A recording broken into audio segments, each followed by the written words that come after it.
Every shot fired tells a tale. Subscribe today and uncover the legends of the Wild West. The Tennessee River flowed wide and slow, carrying the golden shimmer of the afternoon sun across its rippling surface. On its banks, nestled between rolling hills and fertile fields, stood the Hinson plantation. It was not the grandest estate in the South, nor was it filled with the opulence of aristocrats. Instead, it was a place of steady work and modest prosperity. A home built by calloused hands, patient labor, and the steady resolve of a man named Jack Hinson. Jack was not a politician, nor a soldier, nor a man chasing the fevered dreams of conquest. He was, above all, a farmer. In his mid-50s, his face was weathered from years under the sun, and his shoulders bore the quiet strength of someone who understood the rhythm of soil and season. He believed in land, in the dignity of work, and in the sanctity of family.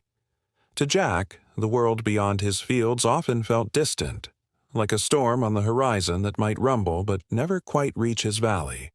His wife, Elizabeth, was the heart of the household. She moved with calm efficiency, keeping the home alive with warmth and order. Their children, a large brood of boys and girls, filled the rooms with laughter and the kind of energy that only youth can bring. The older sons were strong and adventurous, often shouldering rifles to hunt in the woods or helping their father mend fences and till the earth. The daughters, graceful and diligent, helped their mother with the garden, the weaving, and the countless tasks that gave the house its sense of harmony. On most days, life on the plantation unfolded with a kind of timeless simplicity. At dawn, the rooster crowed, and the family rose to the smell of corn cakes frying on the iron skillet. By noon, the fields echoed with the rhythmic sound of hoes breaking soil, while children chased one another along the edges of the cotton rows. In the evenings, Jack would sit on the wide wooden porch with his pipe, listening to the cicadas hum, while the river whispered in the distance. He would watch his sons wrestle in the dirt, his daughters sing hymns with their mother, and he would feel, if only for those fleeting hours, that the world was whole and unshaken. Jack had a way of teaching his children lessons without the weight of lectures. One autumn afternoon, he took his two eldest boys into the forest, rifles slung across their shoulders. They tracked a deer through the underbrush, their footsteps soft on the fallen leaves. When the creature appeared, broad-shouldered and regal beneath the fading light, Jack held up his hand. His sons froze, eyes wide, waiting for the signal to shoot. But Jack only whispered, "Look at him. Strong. Free. He's not ours to take today." The boys lowered their rifles reluctantly, but they remembered his words. As they walked home, Jack explained, "A gun is not for cruelty. It's for protection, for food when you need it, for defending what is yours. Never forget that life, once taken, cannot be given back." His voice was calm, but there was a weight behind it, a kind of solemnity that stayed with them long after the deer had vanished into the trees. The Hinson family was respected in the county. Neighbors often stopped by for advice or shared meals during harvest time. Jack was known as a man of fairness.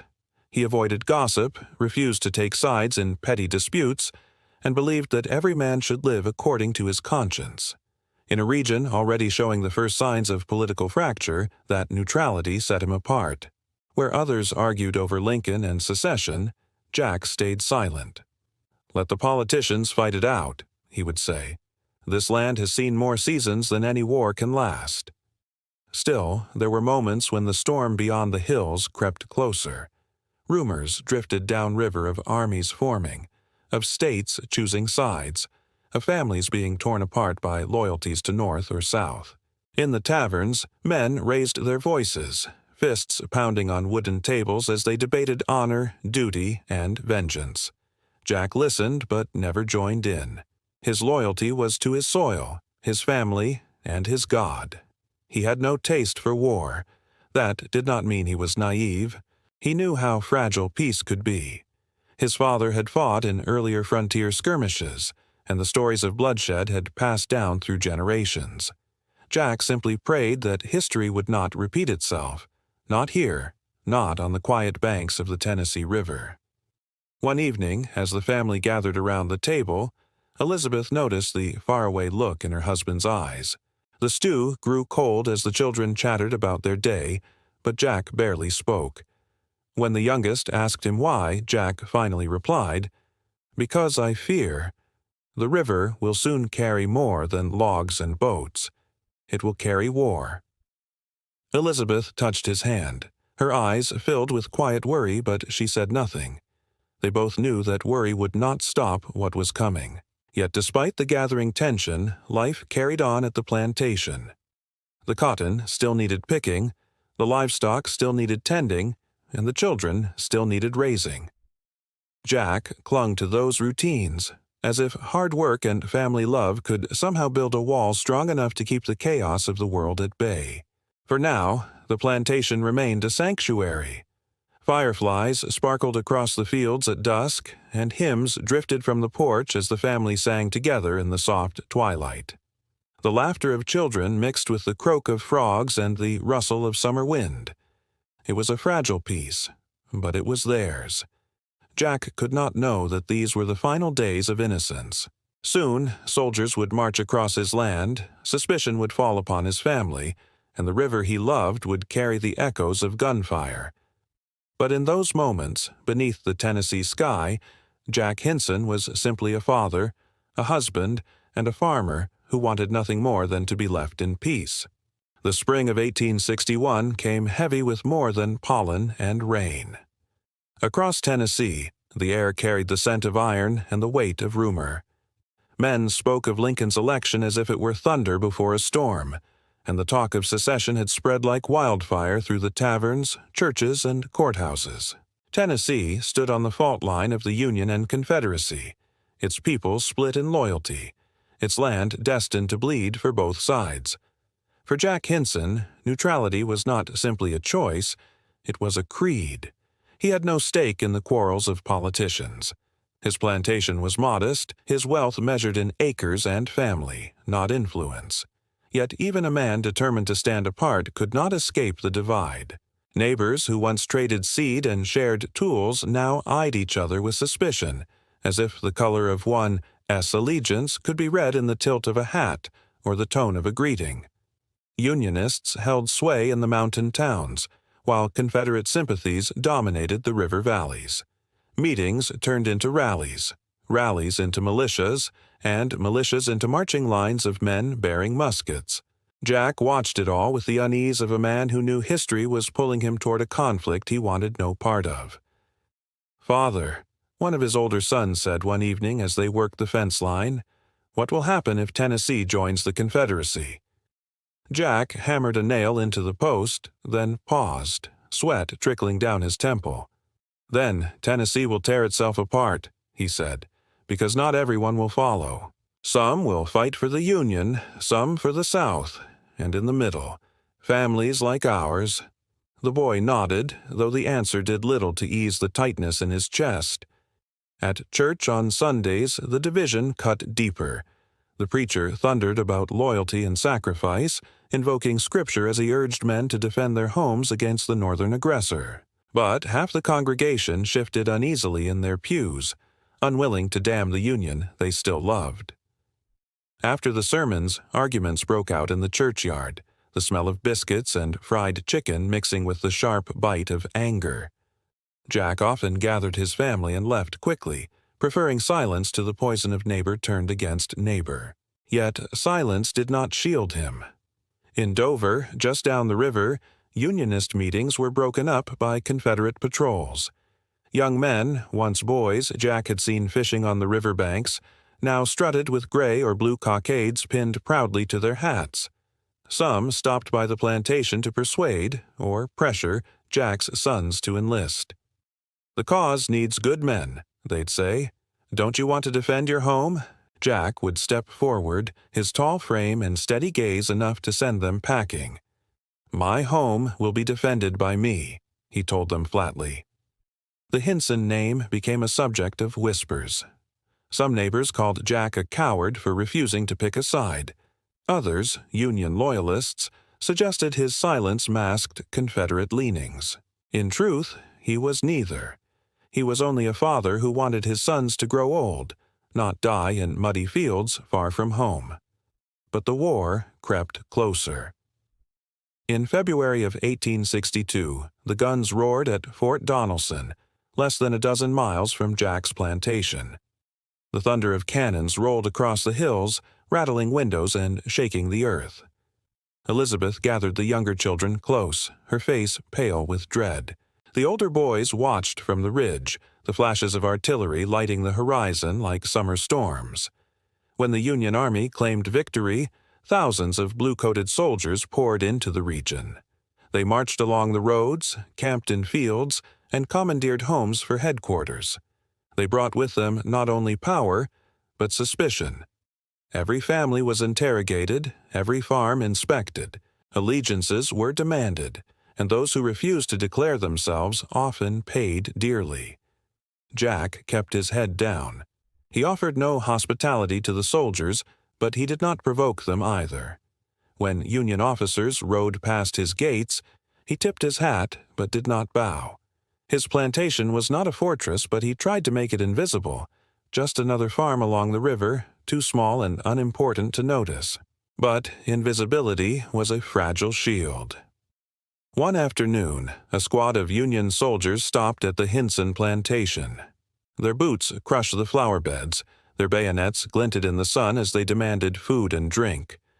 Jack provided bread and water, but his courtesy was met with suspicion. "You've got a lot of sons, Mr. Hinson," one officer said, his eyes narrow. "None of them wearing the Union blue, far as I can see." Jack's jaw tightened. "They wear the clothes of farmers," he replied evenly. "That's all the land requires of them." The officer smirked, but his men lingered, their eyes darting over the house, the barn, the fields. When they finally left, Elizabeth collapsed into a chair, her hands trembling. "They'll be back," she whispered.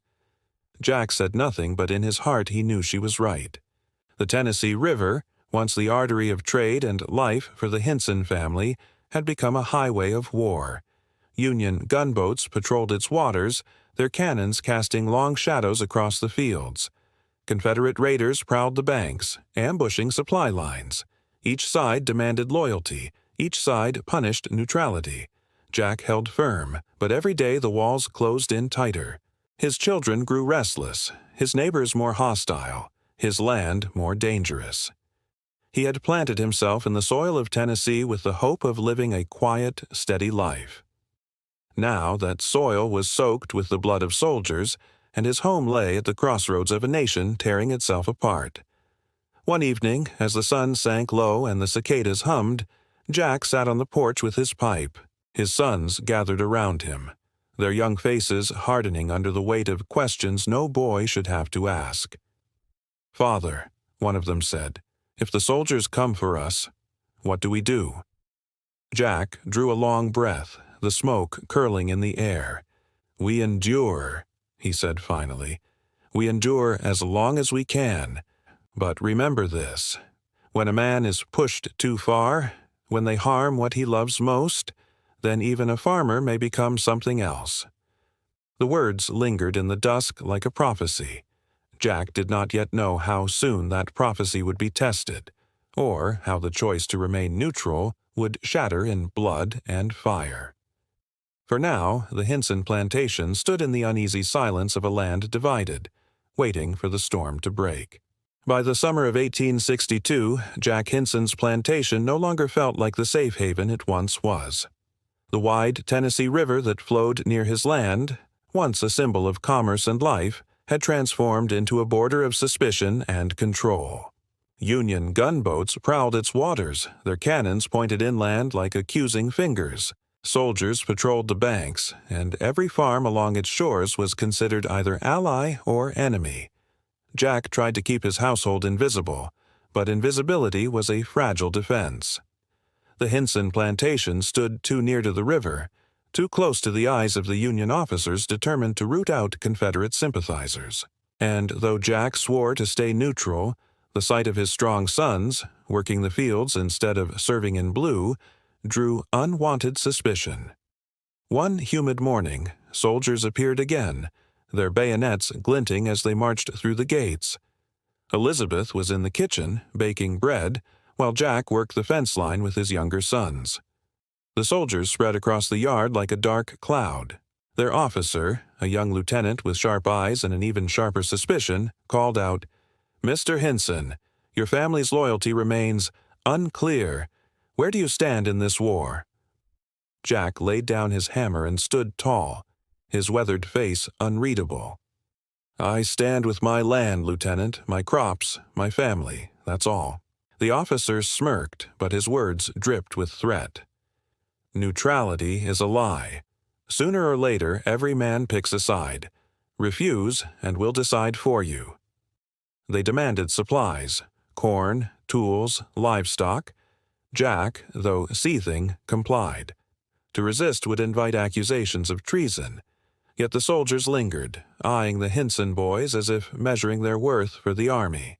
When they finally left, Elizabeth's hands trembled as she clutched Jack's arm. "They'll take more next time," she whispered. Jack nodded grimly. Soon, Union camps dotted the hills around Dover. Blue tents sprouted like weeds, and their campfires glowed each night on the horizon. Soldiers came and went, demanding food, water, and information. Whispers spread that Confederate guerrillas were operating in the area, ambushing patrols and sinking supply boats. Every time a gunboat was struck or a soldier went missing, suspicion fell on families like the Hinsons. One evening, Jack's eldest son, George, returned from town with troubling news. "They're saying Father helps the rebels," he muttered, anger flashing in his eyes. "That we hide bushwhackers here, that our land's a haven for outlaws." Jack's jaw tightened. "Lies travel faster than truth in times like these," he said. "But listen to me, boy. Do nothing to feed those rumors. Keep your head down, work the land." But head-down neutrality was becoming impossible. One night a Union patrol rode up the dirt lane, their lanterns swinging. They searched the barns, rifled through the smokehouse, even pried open Elizabeth's pantry. "Looking for contraband," the sergeant barked. They found nothing but flour, bacon, and seed corn, but their suspicion deepened. "You've got too much," the sergeant accused. "Supplying the rebels, no doubt." Jack's fists clenched at his sides, but he said nothing. The next morning, neighbors came with darker tidings. A farm just 2 ridges over had been raided after its owner refused to swear loyalty to the Union. His house was burned, his fields trampled. Another neighbor, accused of harboring guerrillas, had been arrested and carted away, never to return. Elizabeth begged Jack to take the loyalty oath, to shield the family from further danger. But Jack shook his head. "An oath taken in fear is worth nothing," he told her quietly. "I'll not bind myself to one side or the other." The tension coiled tighter with each passing week. Soldiers stopped the Hinson boys on the road, demanding to know where they'd been and whom they'd spoken with. Sometimes the boys were forced to march to the Union camp for questioning, released hours later, shaken but unharmed. Other times, their interrogators left bruises as souvenirs. Still, the worst had yet to come. Late in the fall, Confederate raiders struck a Union wagon train not far from the Hinson plantation. Gunfire echoed in the distance, and smoke curled into the sky. The next morning, Union cavalry thundered across the countryside, rounding up anyone they deemed suspicious. When they reached the Hinson gates, their commander accused Jack of aiding the guerrillas. "Your land lies too close to the ambush," the officer snapped. "You expect me to believe you knew nothing?" "I knew nothing," Jack said evenly, though his heart pounded. "I run a farm. I am no soldier." The officer's eyes narrowed.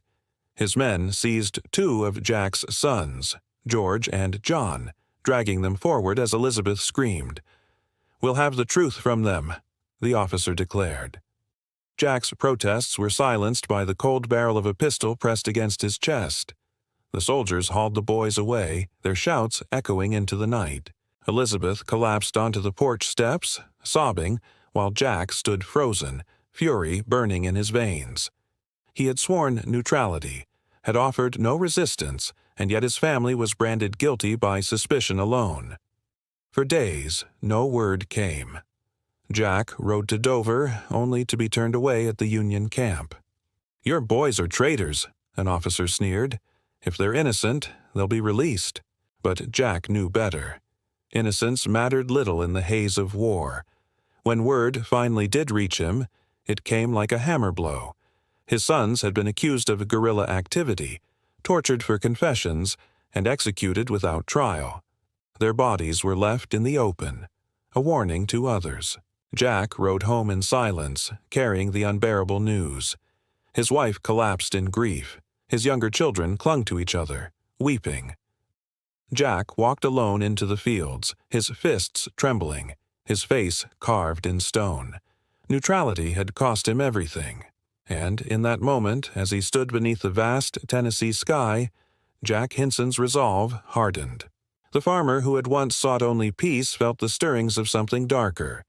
This war had taken his sons. Now he would take something back. The autumn air in Tennessee carried a damp chill, the kind that crept into the bones and made every breath feel heavy.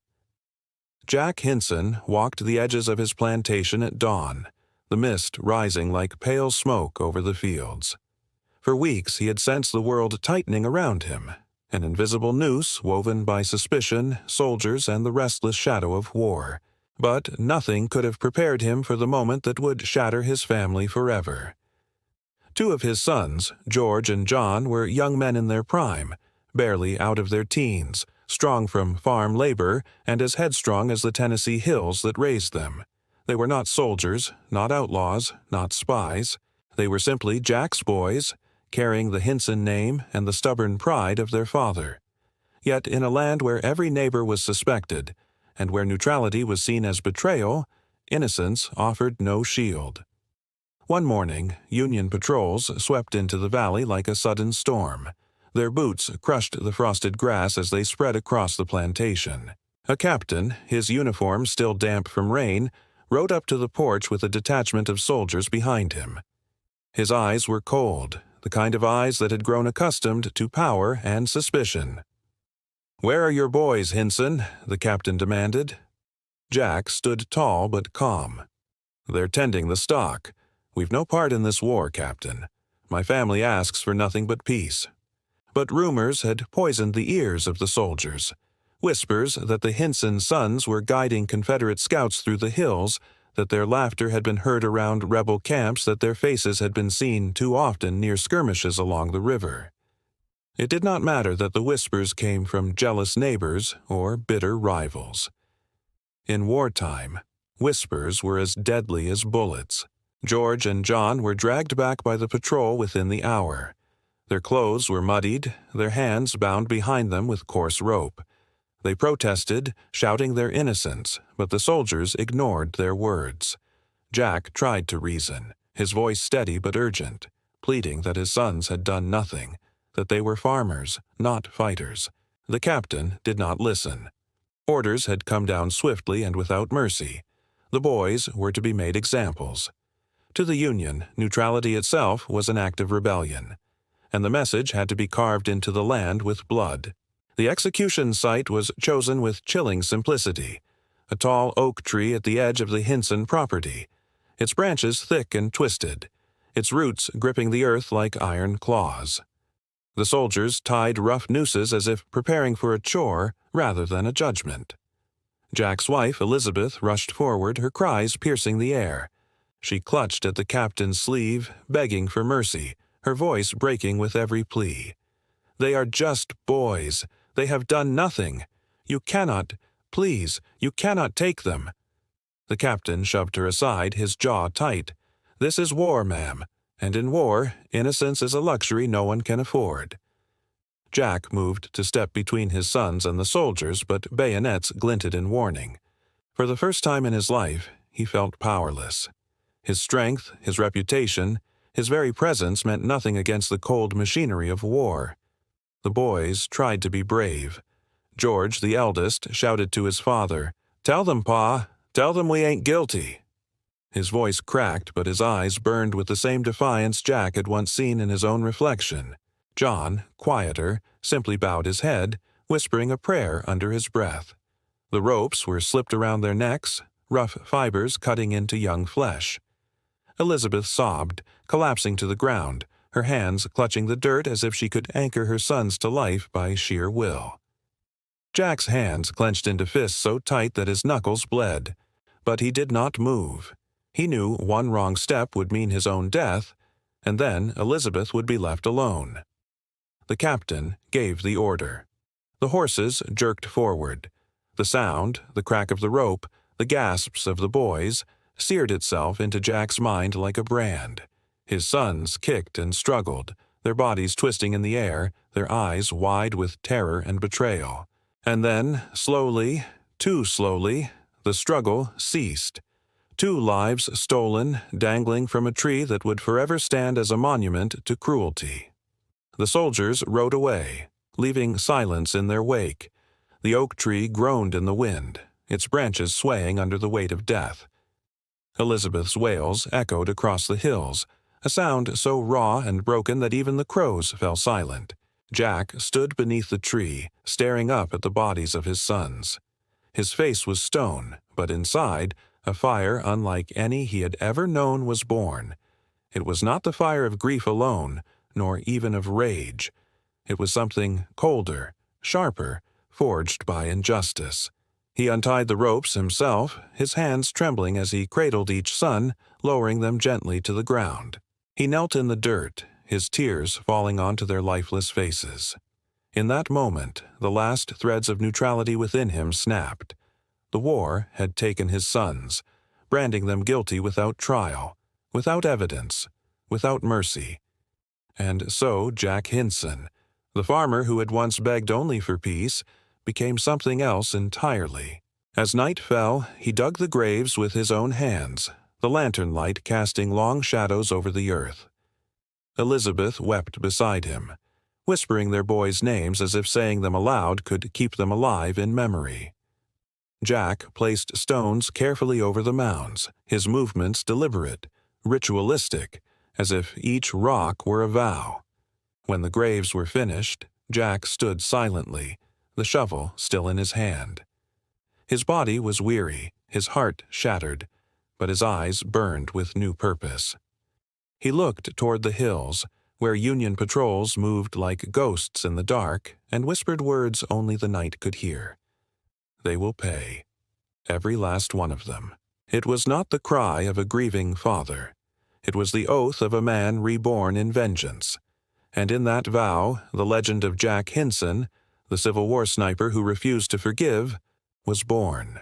The night after the execution was colder than any Tennessee winter Jack Hinson had ever known.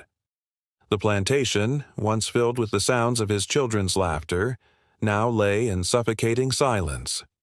Lanterns flickered weakly in the farmhouse windows, but no light could touch the darkness that had settled into Jack's heart.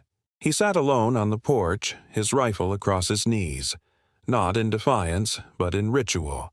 His hands traced the wood as though searching for comfort in its familiar weight.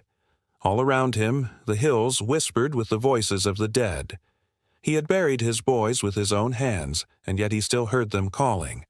Every creak of the oak tree in the wind was a cruel reminder of what had been taken.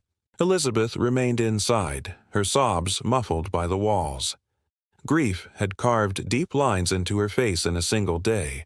She could not look at her husband without seeing the ghosts of their sons reflected in his eyes. And Jack, though his heart ached to comfort her, felt something else growing inside him, something colder, sharper. At dawn, he returned to the graves. The earth was still fresh, the stones carefully arranged in patterns of love and rage. Jack knelt before them, his hat pressed to his chest, and for the first time since the war had touched his family, he allowed himself to speak aloud. "My boys," he whispered, his voice breaking, "they called you guilty. They called you rebels. But you were nothing but sons of the soil. They hanged you not for what you did, but for what they feared." His hands curled into fists. "And for that, they will pay." He rose slowly, his back straight despite the weight pressing down on his soul. He was no longer just Jack Hinson the farmer, nor even Jack Hinson the grieving father. In that moment, something in him changed, hardened, transformed.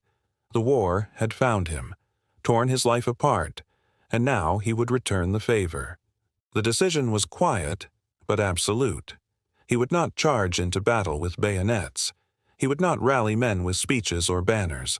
His vengeance would be silent, precise, unseen. He would become a shadow in the hills, a ghost that haunted the river valleys, a rifleman who never missed. That evening, Jack visited his workbench. The tools of his craft, chisels, files, wood-carving blades, lay waiting. For years he had built hunting rifles for neighbors, finely crafted pieces admired across the county. Now he set his skills to a darker purpose. Slowly, carefully, he began to shape a custom sniper rifle, a weapon with a barrel nearly 4 feet long, designed to reach across valleys and rivers, to strike without warning. Each stroke of the file was a prayer, each turn of the screw a promise. When he polished the stock, he whispered his sons' names. When he tested the sights, he saw the faces of the Union soldiers who had sneered as his boys swung from the tree. Jack Hinson, the man who once wanted only peace, was gone. In his place stood the father who had sworn an oath written not on paper, but in blood. From that day forward, Union officers would whisper of a phantom sniper who watched from the hills, whose bullets found men at impossible distances, whose aim was as steady as death itself. They would never know that behind the trigger was a grieving farmer, carrying the weight of 2 graves and a vow carved deep into his heart. For Jack, it was no longer about survival. It was about balance. Each shot he fired was not just a bullet. It was a ledger, a reckoning, an answer to the oak tree that still loomed over his land. The silent war of Jack Hinson had begun. Jack's transformation from grieving father to legendary sniper is only the beginning. In the next episode, The Phantom of the River, we follow Hinson into the wilderness as he begins his campaign of vengeance, one bullet at a time. Don't miss what comes next. Subscribe to the channel, hit the notification bell, and join us as we uncover the untold story of the man who turned tragedy into legend.